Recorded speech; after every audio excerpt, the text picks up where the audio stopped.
Nuwun. Nuwun mangke Koko Prabu.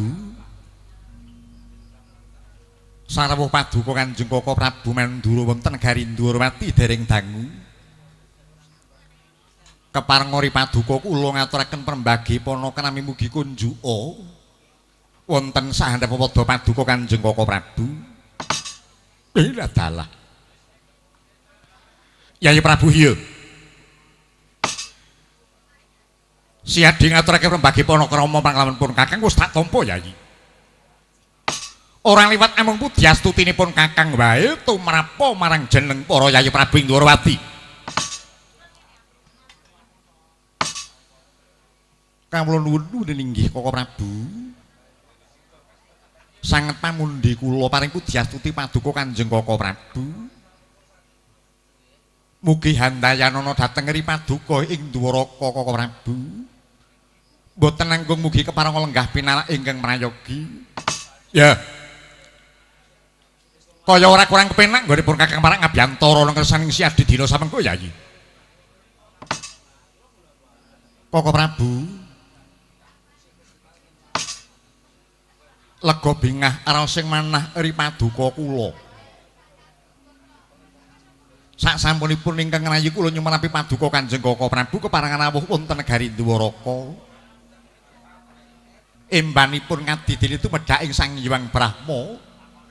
Tumedhak wonten ing negari Dwaraka badhe paring kanugrahan dhumateng ri paduka kula Koko Prabu. Yai Prabu iya. Ora beda kelawan pun Kakang dina samengko, sakusipun Kakang wis bisa sabet jagung lawan paduka Yai Prabu. Bombong birawaning penggalipun Kakang ora kena ginambarake Yai. Kawula nuwun inggih.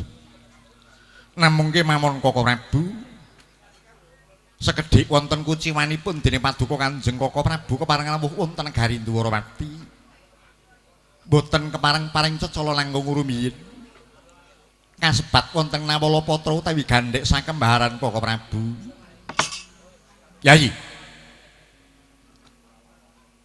Paran sababe dene Siadi Darmi muga sing kaya mengkono mau Yai. Koko Prabu. Menawi ri paduka kula nyumenapi paduka Koko Prabu kepareng lawuh wonten negari Ndhuwarawati. Kula namung badhe utusan sawetawis para wadyabala ingkang supados hapethuk rawuh paduka Koko Prabu. Wiwit saking tebis wiringing praja ngantos dumugi alun-alun praja Ndhuwarawaka. Minggah paduka dhateng setinggil badhe kula papak mawi upacara kanarendran Koko Prabu. Dalah. Wah. Jebul kaya mengkene dadi suwargane wong tuwa. Monggo darbe kadang mudha jumenenata Gung Binathara. Iya, Yai. Ya senajan to kang dadi pengendikaning Yai Prabu mau durung nate kelakon nanging rumangsa bombong penggalipun ngakak. Ya, tak tampa, tak trima Yai.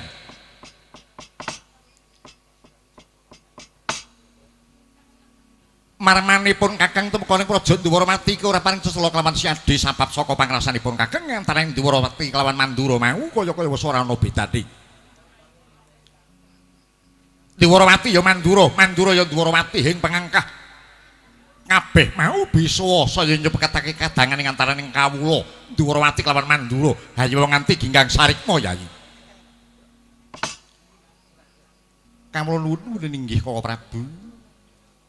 Syukur bagi sewu menawi tila rawuhipun Koko Prabu wonten negari Ndhuwarawati mboten damel kucuwaning penggalih paduka Kanjeng Koko Prabu. Pramila ingkang menika sak sampunipun paduka Kanjeng Koko Prabu kepareng pinarak lenggah ingkang prayogi.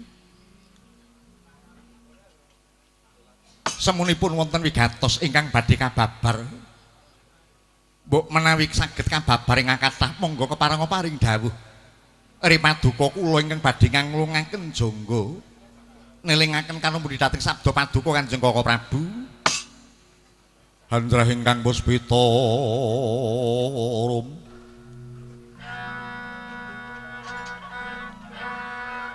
kasiliring samirana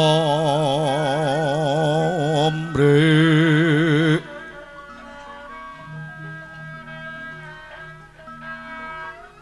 oh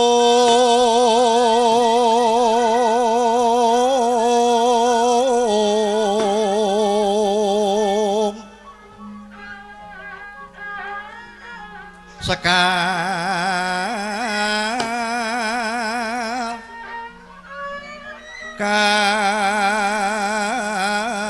kadung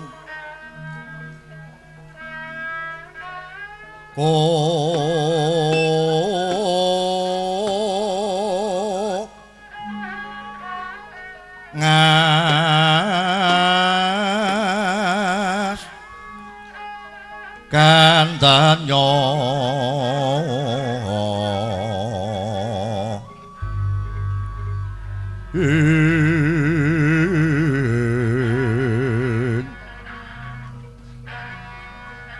maweh raras renaning driya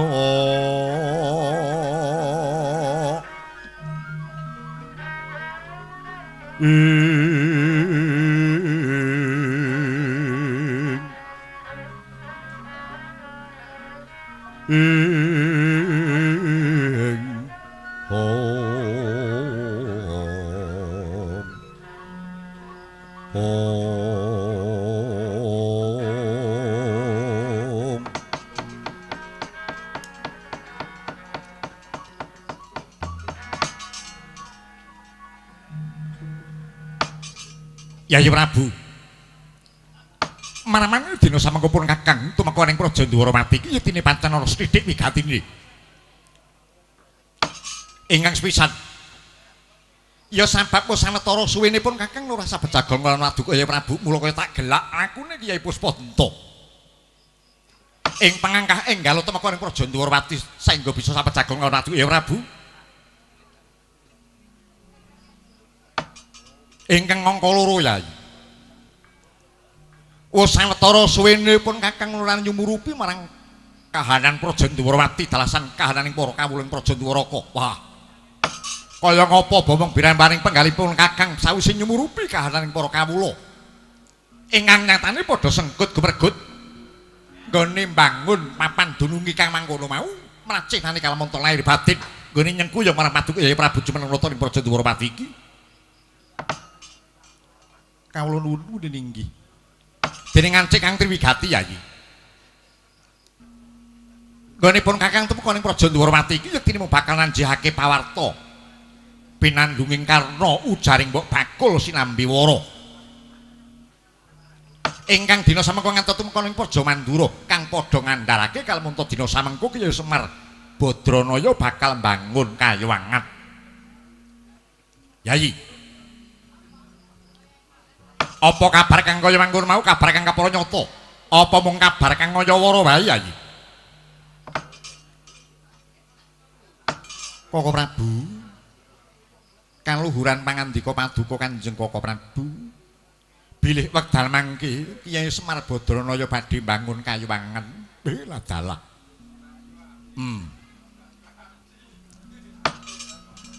Yen to pancen kabar mau kepara nyata.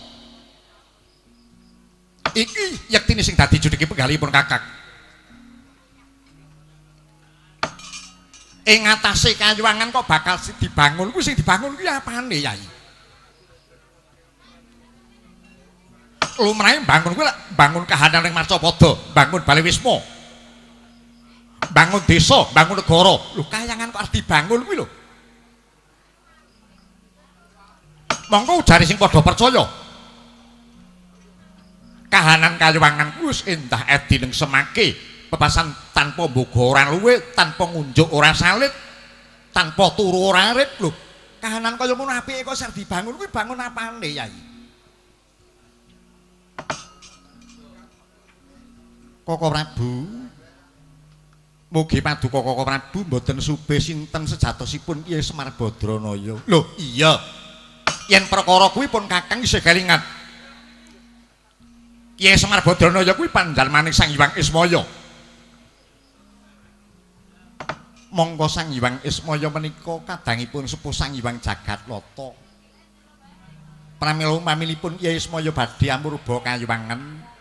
Kinten kula teka mboten wonten sarusikunipun Koko Prabu. Kyai Prabu iya. Ning perkara nggone bakal bangun kayuwangan ki sing gawe kodhenge penggalipun Kakang Yayi.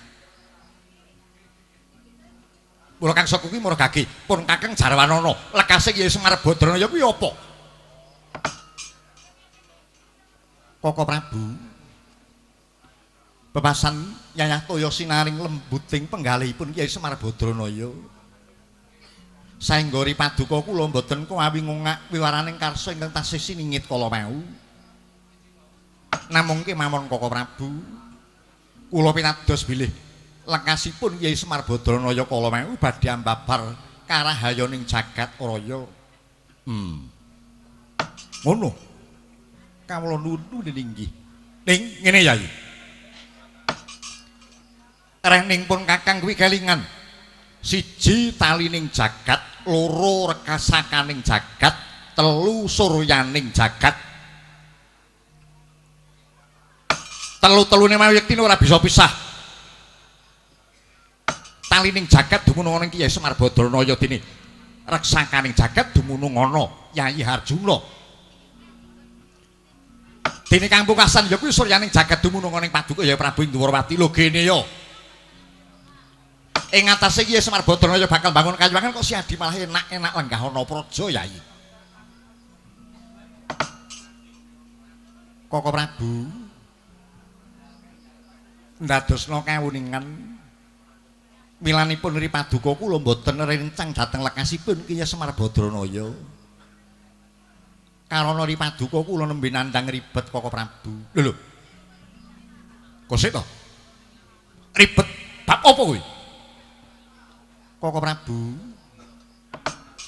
sampun wetawis sacandra kalenggahan menika boten nginten menawi Sekar Wijaya Kusuma ical saking Praja Ndwaramadi Koko Prabu ing mangka boten wonten titikan lulungan ingkang putung tuwinanda sumendhe menapa dene banon tinumpuk jebul Sekar Wijaya Kusuma ical saking gedhong pusaka Koko Prabu. Yai tak jaluk si Adi aja seneng geguyon. Kang mangkono mau yektine bakal ngucemake lan ngusutake marang ketrimane si Adi. Koko Prabu, kula matur menapa wontenipun menawi Sekar Wijaya Kusuma ical saking Praja Ndwaramadi. Lah banjur ilange kembang Wijaya Kusuma mau binanjuting dewa apa Cinidra Duratmaka Yai. Inggih menika ingkang badhe kula sora widhakaken dhateng paduka Koko Prabu. Icalipun Sekar Wijaya Kusuma kala mau Cinidra dening Duratmaka menapa kabanjuting dewa Koko Prabu. Bah. Yen prakara kuwi pun Kakang ora bisa mangsuli Yai. Mergo adaane yen pun Kakang teka ning Praja Ndwaramadi iki pun Kakang sing nyara widhake lalakan marang si Adi. Namung Koko Prabu kadosa menapa paduka menika nate humadeg pendhita.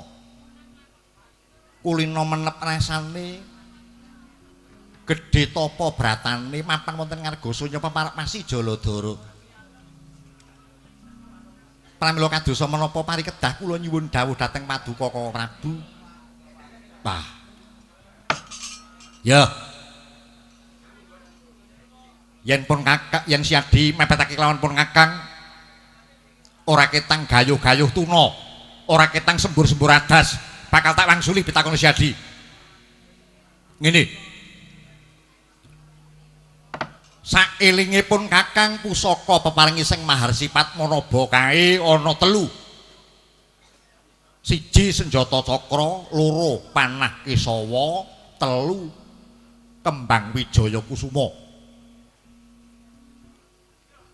Yen pancen pusaka mau binanjuting dewa mesine ora mung sawiji kabeh mesti binanjuting dewa.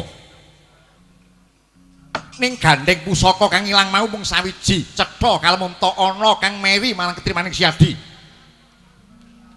Cethane wae kembang Wijaya Kusuma mau Cinidra dening Duratmaka.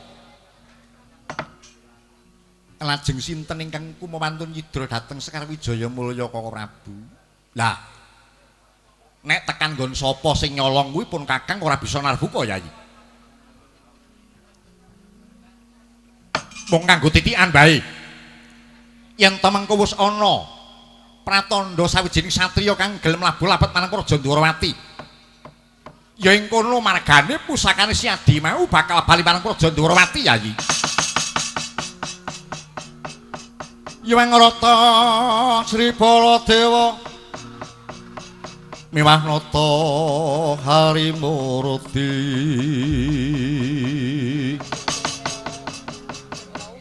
kalangkung ing tresnanira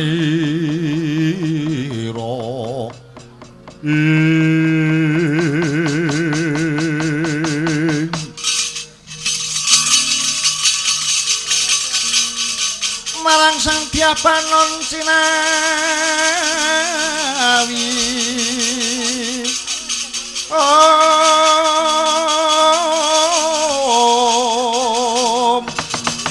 katang istri satunggil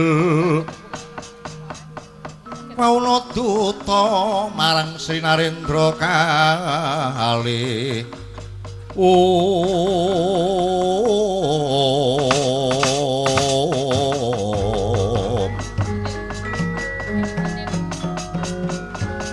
wiwaraning warana kang urip kinawruhan wenganing tan samar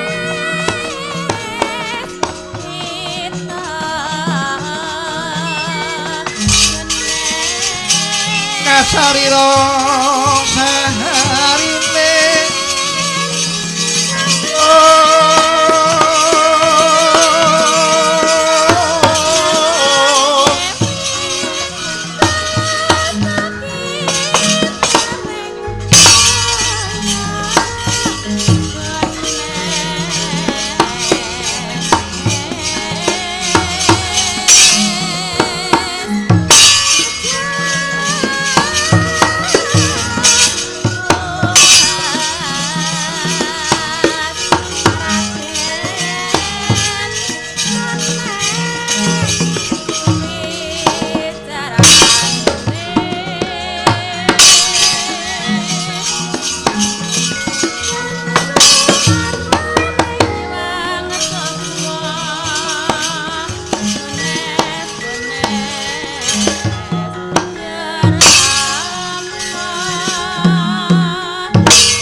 pasang kaliman tabik mugi lepat ning tolak manudu mawaing tawang toang sinuwun kula ingkang sowan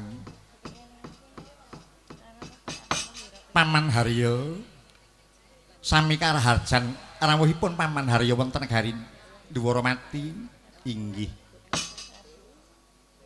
tansah mangguh rahayu widada sowan kula sinuwun kepenak nanggonira marak Paman inggih kados mboten kirang sekeca pisowan kula sinuwun mandura pangabekti kula ya tak tampa penake lho kuwe inggih kados mboten kirang sekeca pisowan kula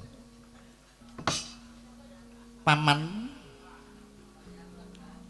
kepareng rawuh ana ing Praja Ndwaramati apa mung tindak pariwisata wae apa pancen ana wigatine Paman Ih wancinipun kados ngaten menika nggih kirang trep menawi kula menika pariwisata. Yektosipun sekedhik wonten wigatosipun pisowan kula wonten ngabiyantara paduka sinuwun. Ih awrat kula nampi dawuh saking sinuwun ing Ngastina. Karena dinten mangke negari Ngastina menika nembe keparak pagebluk mayangkara sinuwun. Awising boga wastra mahanani wontenipun suker sakit ingkang susul sinusul wekasan dapel cintrakanipun sedaya kawula ing Ngastina kathah kawula ingkang sakit mongko menika madal saliring usada.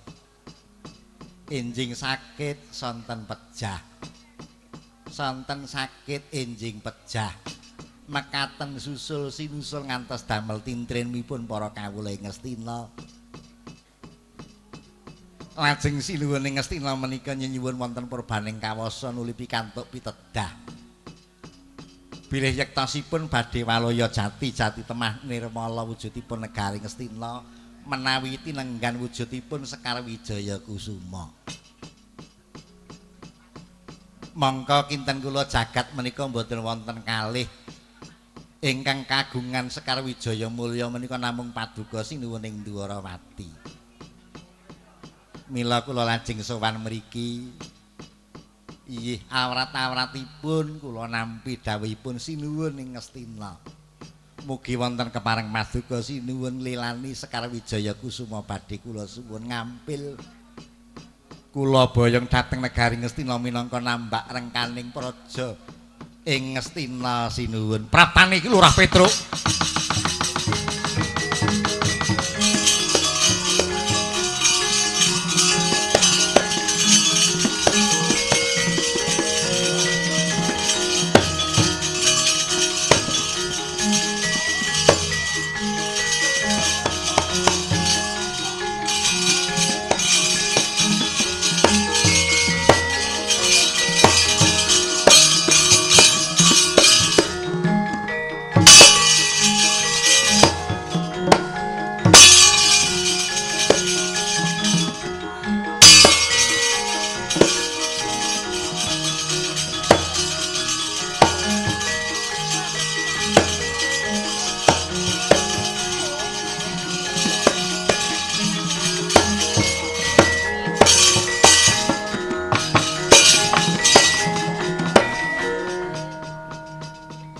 Sinuwun Gusti kula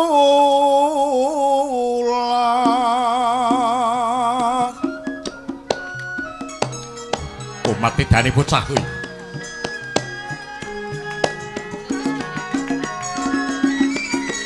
Rata Gondara mati.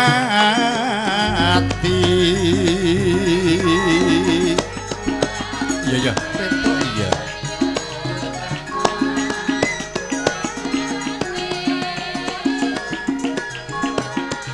Sowan hamba srumangarsa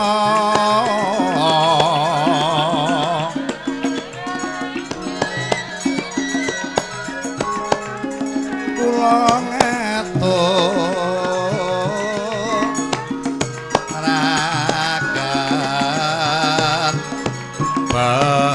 bakti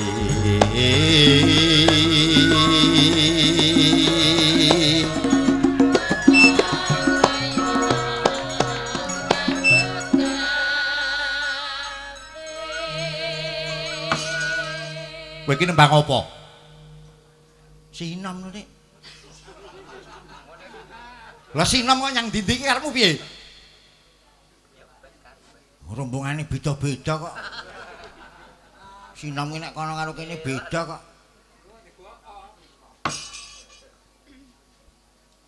Mulane sok mben meneh kuwi yen angkatanku wis sing padha kancane aja saka dhuwur. Ah witekno. Wis kadung teles kok. Ora pecus nembang kok reka-reka. Lho. Ha timbang kowe apa kowe iso nembang? Ora. Dipadhake karo kancane. Nggih. Sing apik? Nggih. Dasinuwun Gusti kula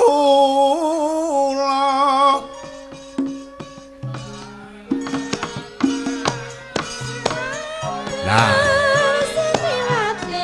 ngatane dhewe-dhewe kok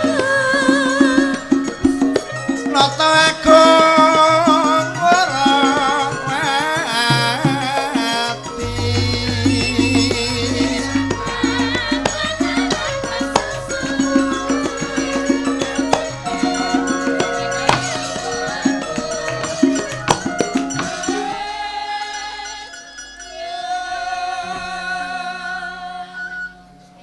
jibuk kaya biasane wae.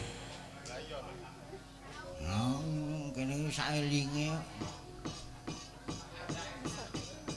sowan hamba srumangarsa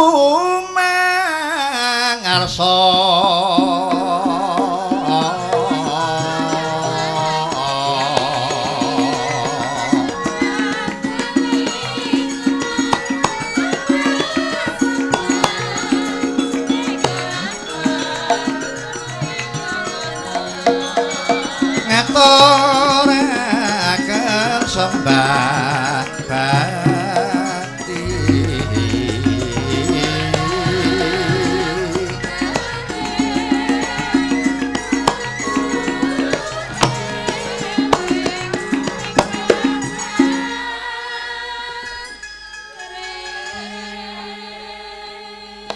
iya ya Petruk iya kowe ngaturke pangabekti wis tak tampa sok meneh yen matur kaya mengkene kencana karo kancane nggih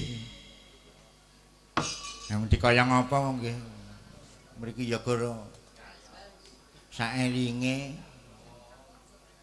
iya ya Petruk iya wis tak tampa mung ta sembah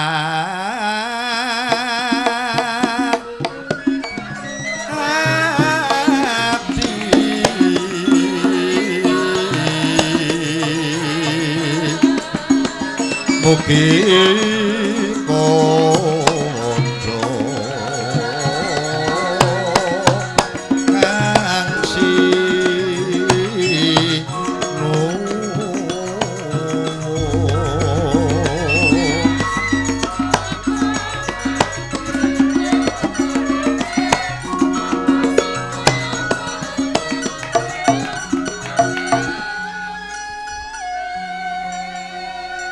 ya ora liwat amung pangestuku tampanana Petruk. Nggih, sangeting pamundi kula. Sarimbet lan Srimandura.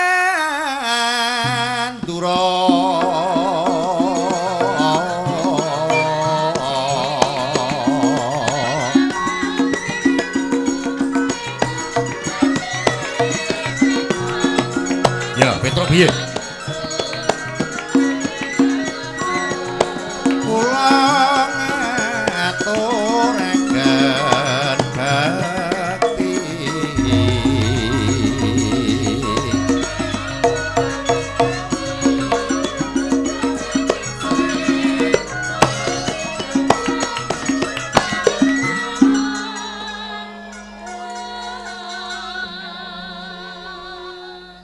Kowe ngaturke bekti yang aku. Nggih. Ya, tak tampa. Ya mong ora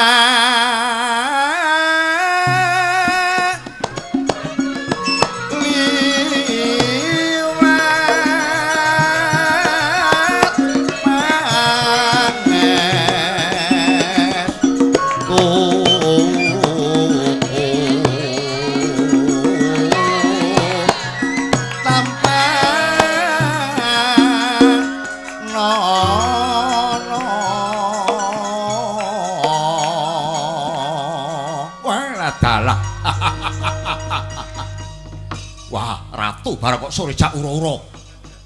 Nggih kala mangsa. Piyayi niku mung mikir negara terus nggih ndak sepaneng. Nek gagasane kenceng kebanteran mikir mengko salah kedaden iso stroke. Iya ya Petruk iya. Ning kudu nggawa empan papan ya Petruk supaya ora juarai. Nggih. Ning kula pitados kok menawi Dwarawati Mandura menika tok sumbering kabudayan kula pitados. Mula mboten aneh menawi tiyang sak pendhapi menika sedaya saged nembang. Ya. Kejawi tiyang sunggal sing mboten saged nembang. Lho. Saha itu? Lah niki. Mburi kula niki. Patih sing kune niki. Nek kenembang pun blas mboten nyaut ning kocapon nek dijak main lah niku.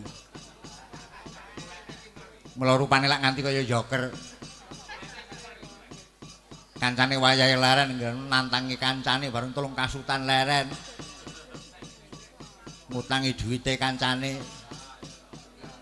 Rumangsaku kok Le. Wong kok teka-teka kok nyekoki wong tuwek titen ana. Titeni apa?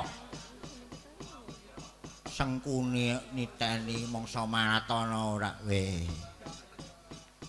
Rumangsaku kok le nyepeleki arep wong tuwa. Petruk ana parigawe apa kowe sowan ana ing Praja Ndhuwaramati? Nggih. Sowan kula wonten Ngabyantara Paduka Sinuwun. Inggih awrat-awratipun kula menika dinuta kaliyan Kyai Semar. Dawuhipun Kyai Semar menika ngaten, Truk. Kowe sowana nyang ngersane Sinuwun Ndhuwaramati. Merga bapak saiki arep mbangun kayangan mongko pirantine kudu nganggo kembang Wijaya Kusuma. Kowe sowana Sinuwun Ndhuwaramati nyuwuna ngampil kembang Wijaya Mulya arep tak nggo srana mbangun kayangan. Wininging menika Sinuwun, mugi wonten kepareng Paduka Sinuwun lilani Sekar Wijaya Kusuma badhe kula suwun ngampil.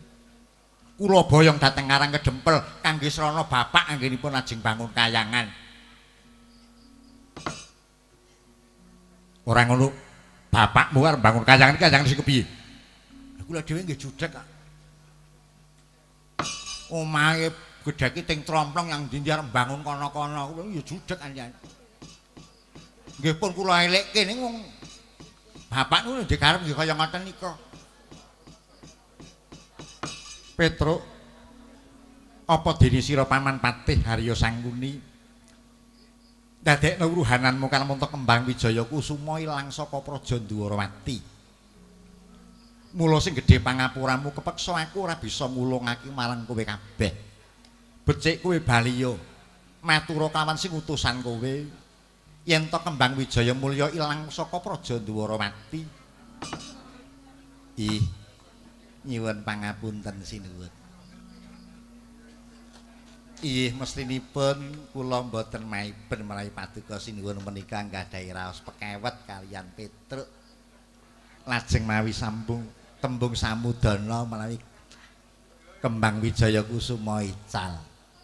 Namung mugi wonten kepareng Paduka menggalih menawi sami-sami dipun timbang bobotipun ing antawisipun Sinuwun Ngastina kaliyan Semar menika bobot pundi?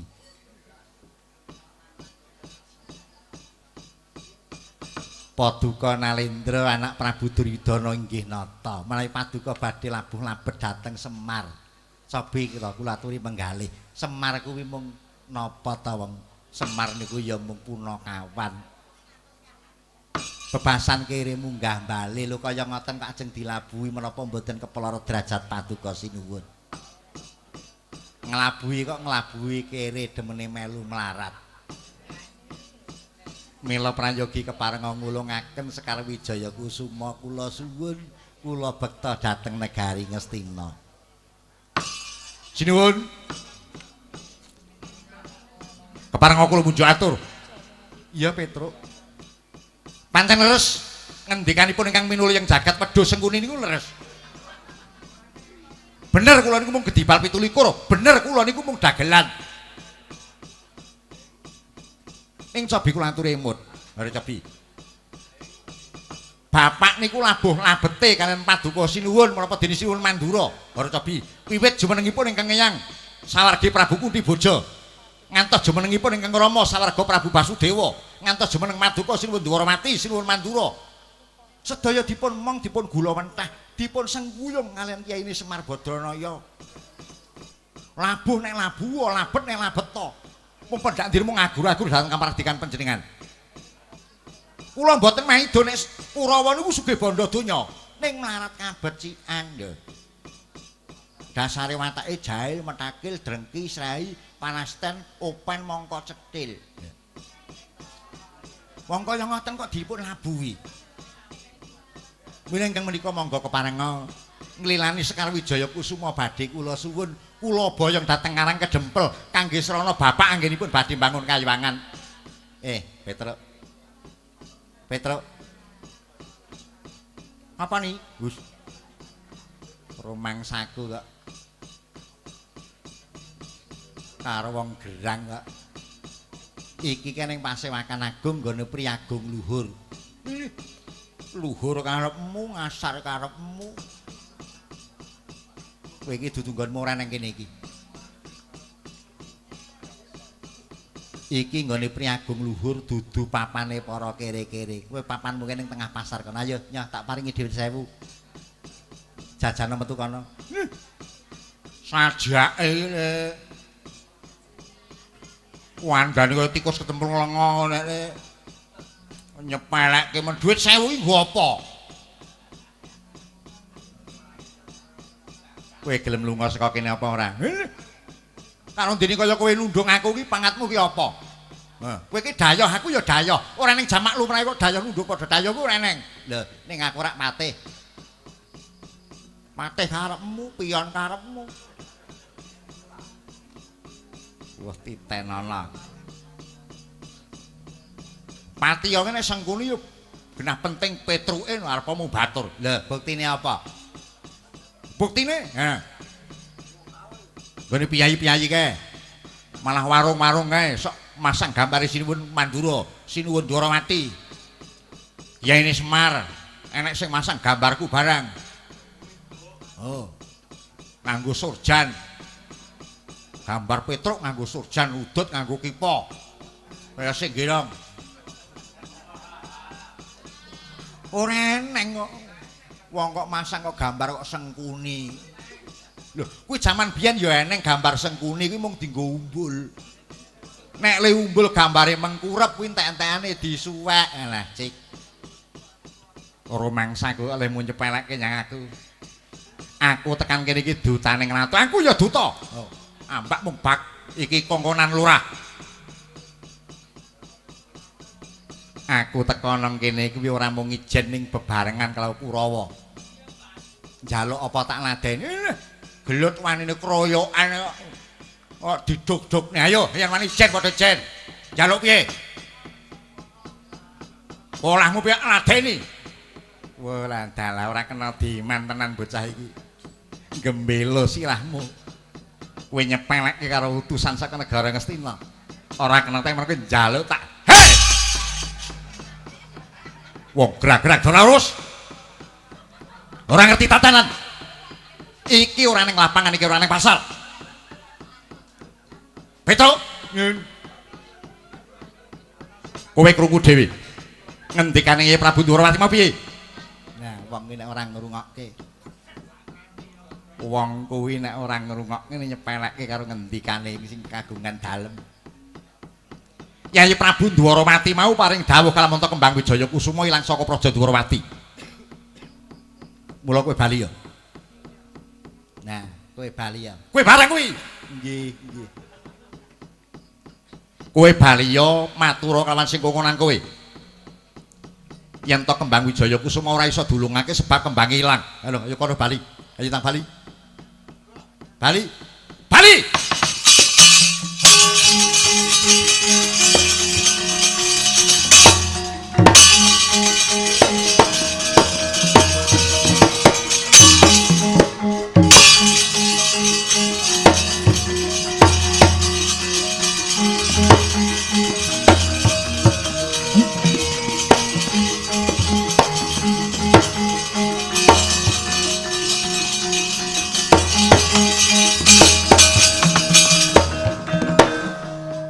Prabu Tan Wurunga iki mengko mesti bakal dadi dardah.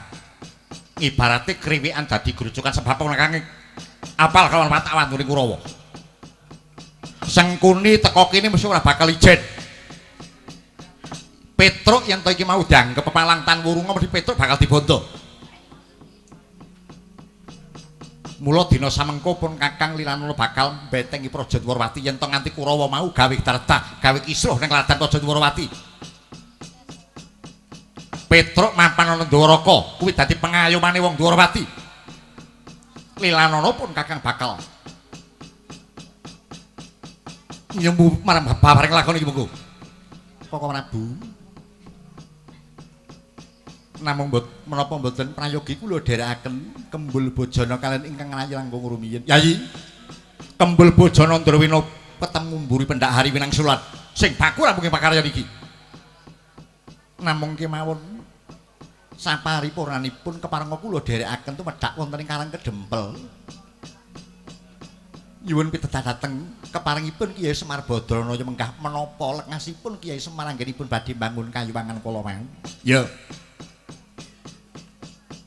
Samba nuwun wonten pangendika ngedhawuh. Sira Jawa kangelan nggih. Derek nawakmu Prabu Mandura, apa kersane ladenana ya kuluk. Ngawon nuwun mendhi nggih ngestaken dawuh. Setyaki wonten dawuh. Semono uga si Adi sing bisa nggon ngladi kelawan Koko Prabu Mandura. Ih. Mboten langkung mustika ngestaken dawuh. Mesi sang bubarno kang padha seba. Ingsun bakal kundur ngedaton Yayi. Ih, terang trawaca dawuh timbalan paduka sinuwun keparenga kula madal pasuwanan. Sing ati-ati aja kaya bocah cilik Setyaki. Lah ngono to mau.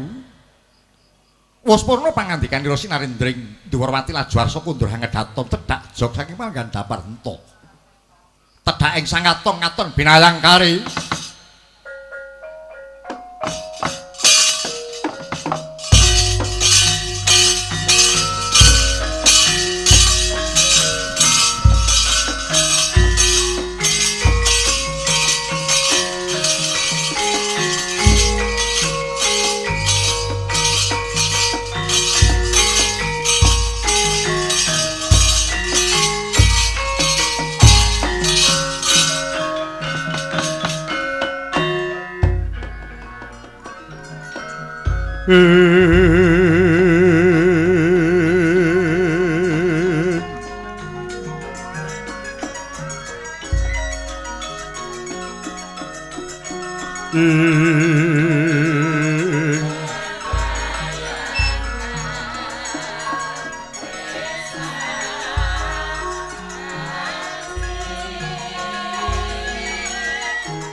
kenduk limbuk anak mami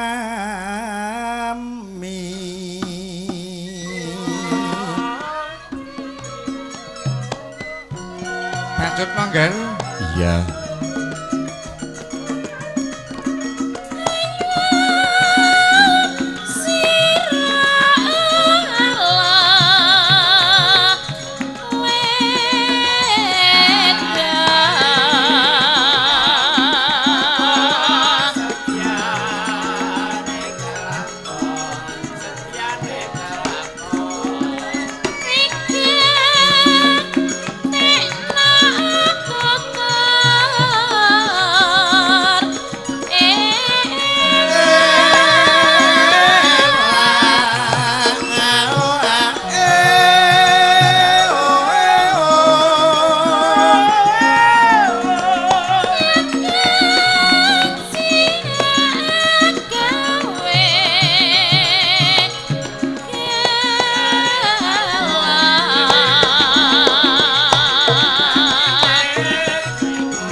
Pandong carane kore gotong royong nyambut gawe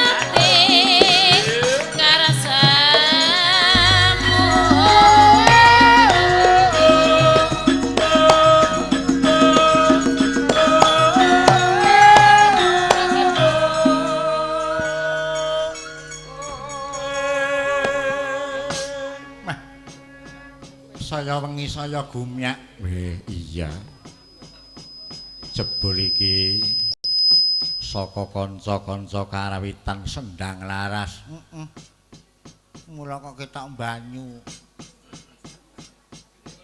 iki campuran saka ngendi-ngendi petolan pokoke dijibuki sing apik-apik ya dioperke iya aku nyuwun ngelerek mengulon ya monggo Bu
Nduk sing dinok diblong anakku sing ayu dhewe ngger. Ana dawuhmu apa, Mak? Tobat. Bunga sing tanpa upama ya ngger. Dene bengi iki bisa kelakon sowan marang Ngabyantara ana daleme panjenengane Kadangku Sepuh Raka Mas Sukadi sekalian garwa Mbak Yuratmi ing Baseng kene. Iya.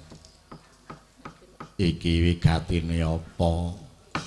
Awit saka kepareng Kang Hamengku Gati bengi iki tasakuran nggih. Tasakuran. Tasakuran nggone wis kelakon nyupetake ingkang putra. Iya. Kejaba saka kuwi sore mau uga dingendikake Kang kepareng paring pambagya harja iki uga ngluwari nadar, Nduk. Iya. Ya, awake dhewe isane mung nyuwun marang Prabaning Kawasa, muga-muga nadar iki bisa luar ora ana danyang mutangake ujar Kalingganata lan sak panunggalane mung karya mangguh Rahayu Widodon ing Sambikala. Allahumma amin. Beh iya.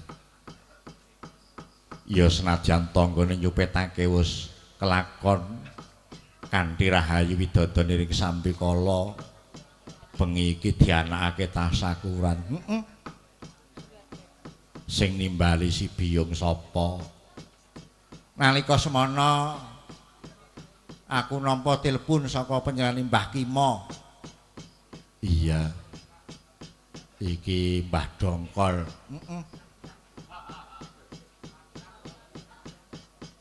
Ditimbali bengi iki supaya sowan marang Ngabyantara rene. Bae tobat matur sembah nuwun.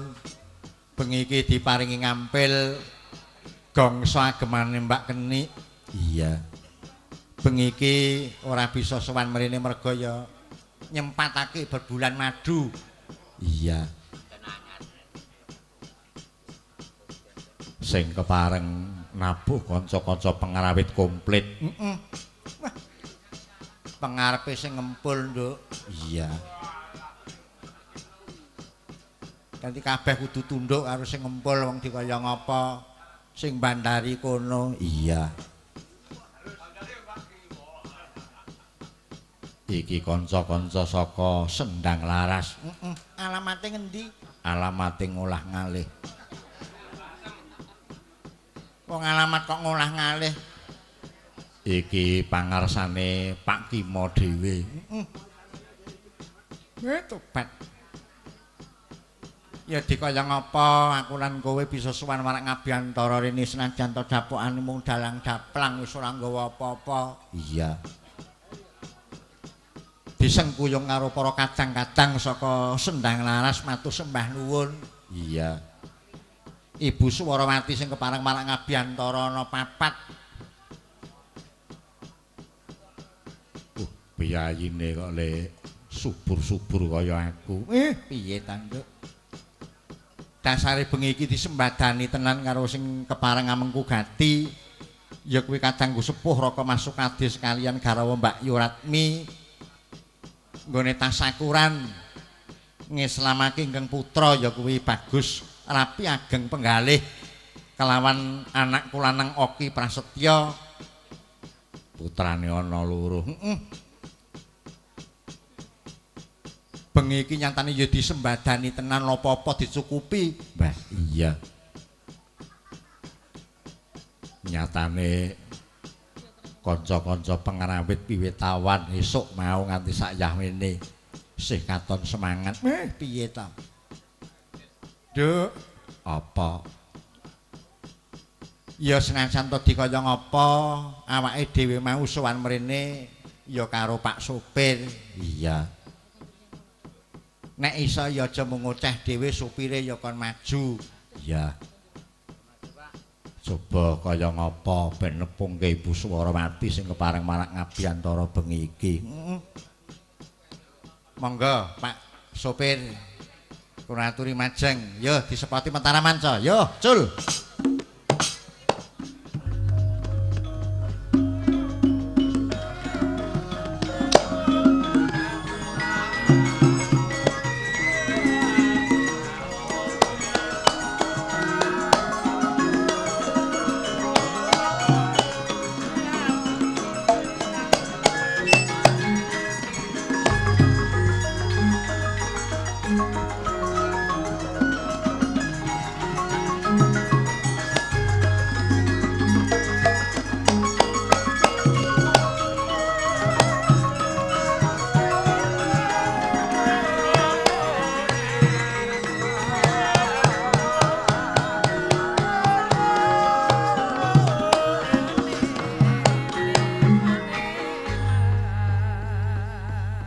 Sugeng dalu Mas Badut. Meh ketok nek piyayi tertib piye?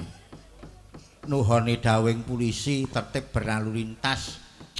Munggah panggung ae helme ora dicopot. Kowe ora helm. Gawane saka kono ya ngono kuwi. Iya sugeng dalu Mas Badut. Nggih, wilujeng dalu yu cange. Weh. Terus pundi? Dalu niki pripun? Ya kahanan bengi niki matur nuwun sanget dene awake dhewe niku keloro-loro turut dalan enek kene mampir enek wong adang. Nah iya. Nyatane nggih diopeni kanthi tertib. Weh.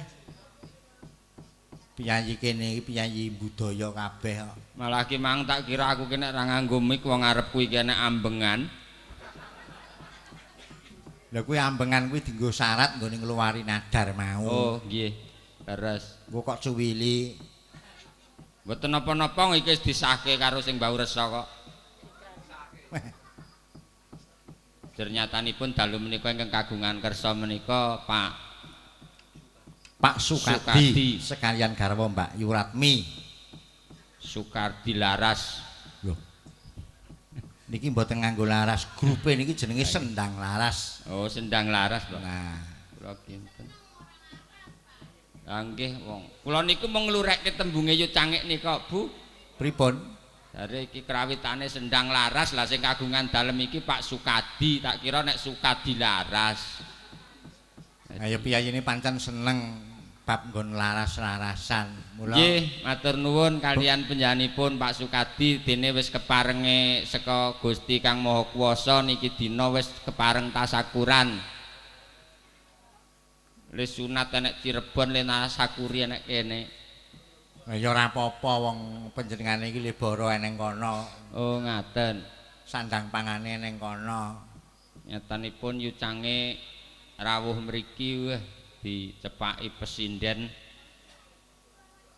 Oh, papat. cacah 5. Oh, kuwi apa katarak tok, Dut? Nggenah papat no kok. Seniki sing enten cacah 4, sing siji cacah tikus. Wong tembung kok diolak-alik ora. Nggih, Coba padha-padha sampean ya urung tepung. nggih sami-sami le dereng tepang Nah. gladi wanuh nggih, Bu. Nah, mang ketepungan. Katane ya wiwit saka tengen ngasek kiwa wah sandangane kaya bangsa kleting. Piye? Sing tengen dhewe kleting wungu. Hmm. Kiwane iki ketok nek galak kleting abang. Kiwane meneh kleting biru. Gandeng birune ke loro sing siji kleting klenyit. Ora. Karo mangsa ketoke glirah-gliri hawar sing gedhe dhewe kaya wedi kok. Lah nggih kula wedi nek gejungkrukan ya. Wong iki cedhak gapura. Sobi mang tepungke asmane sapa, piyayi saka ngendi? Nggih mbok pilih kepareng menika kawiwitan saking sisih tengen. Kepareng pitepangan kalian yu cange ugi kula kepareng medhanget sinten asma panjenengan saha saking pundi Mbak utawi Bu. Nah, Derek pitepangan nami kula pun dari Pak. sapa, Dut? Dari. Nggih jenengan mireng ta yu? Dari. Dari. Nggih, Pun kagungan garwa. sampun. Wis urusan Dut wis ndek bojo. Lha dhewe ya ora wani ngurusi wong wis ngaku nek ndek bojo. Nggih, saking pundi Bu dalemipun? Saking Batu Retno. Wo Iki cikal berane padha kali yu cangik kok malah bingung dadak tepungan ngono lho. Kula niku ambak wong Batu ning wis suwe lunga saka Batu mula ya sok capet-capet apa iya apa udu. Ngono nek udu kleru. Nggih. Leres ternyatanipun menika saking Batu. Nah, nglerek mengetan. Nggih. Monggo sesarengan kalian panjenengan Bu ingkang mawi busana kleting abrit. Injih Kang Mas. Asma Pun sinten? tepangaken nami kula Sulastri. Saking RRI. Nggih Ramaka. Oh, Kowe Ramaka ki nek RRI Ramaka nggih. Tak kira nek RRI Solo kok aku ora tau petruk ngono. Ora kok kowe apa sapa RRI ta, Dut? Lah sampai ning Sarlegi ora ketemu. Nek RRI aku jaga malam kok. Engko ora tau petruk ngono lho. Ora kowe jaga malam nang endi? Kowe enten mriko RRI dan sekitarnya. Oh alah. Batinku nek enek ngono kok ora tau petruk aku ngono. Tibake RRI Romoko lah nggih. Nggih nyemanggaaken menawi ngaten. Ibu Sulastri. Nggih, saking. Sampun, Mas. Nggih, ngaten kemawon rumiyin mbok bilih mangke disambet malih. Nah, nglerek mengetan Nglerek mengetan kleting biru. Pareng nderek Gladi Wanuh, Bu. Asma sinten saking pundi dalemipun? Nah, Nggih, nderek Pitepangan Mbak Limbuk. Dalem Suyatmi. Ibu Suyatmi. Nggih. Nggih. Saking Purwosari. Purwosari Solo Dut iki. Sanes Purwosari Ler. Pokoh Oh. Saka Klerong. sakidulipun Klerong. Wah, nggih Purwosari. Nggih. Matur sembah nuwun kepareng berkahi. Ibu sinten wau Sukadi? Wong piyayi Sukadi niku putri nggih sing kagungan dalem to Mas Badut. Suyatmi. Oh, Suyatmi. Aku ki rada kecorok budhek saiki. Nggih menika sampun pitepangan kalian Ibu Suyatmi. Heeh. Nglerek mengetan meneh. Lajeng menika ingkang etan piyambak. Aku wedi nek gejungkrukan aku ke. Sakmene nek sampean mengke komplit kalian nomor telepon, Bu. Weh. Ora kok tekok nomor telepon arep ngopo ta, Dut? Nggih mboten napa-napa ya mbok menawa sak wayah-wayah Facebook e genah. Weh. Weh. Lah jenengan ngopeni mbake niku cucuk, Mas. Lah pripun? Bangkok. Lah nggih. Ketoke kok siset men. Rumeng sangku piyayi ngendi? Monggo, Bu. Asmane sapa? Nggih, nami kula Sukarsi, bujange saking Iromoko. Nah, krungu ora, Dut? Oh. Sukarsi cedhak nek niki rada krungu kula. Sukarsi nggih saking RRI Romoko. Wong kuwi ora nganggo RRI kok. Lah nggih mriku enten praya mbuh cedhakane apa piye praya genah lho. Nggih menika sedaya sampun pitepangan yudange monggo Nggih. keparengipun. Nah, nyatanipun anggenipun sami tasakuran mangayu bagia saking keparengipun Raka Mas Sukadi sekalian Mbak Yuratmi sakula warga. Yeh, ngaturke lalagon. Iya. So menika mboten nyono-nyono tibake enten keyboard sekalian penyanyinipun. Oh. Tak kira iki mang nek mixer tiwas tak atul-atule bareng anu kok mesin. Weh. Yih, matur sembah nuwun. Wah, Oh enten penyanyine malah ya. Weh. Biasane nggon kaya ngono kuwi kowe kuwi rada awas kok dingalen ta, Dut. Nggih. Lah wong kelilipen lampu. Yeh, iki raning para sesepuh isih kepareng lenggah. Mas Badut arep nyugata apa tumrap para kadang-kadang ing laladan Baseng lan sak kiwa tengene bengi iki para-para kang kepareng rawuh. Iya.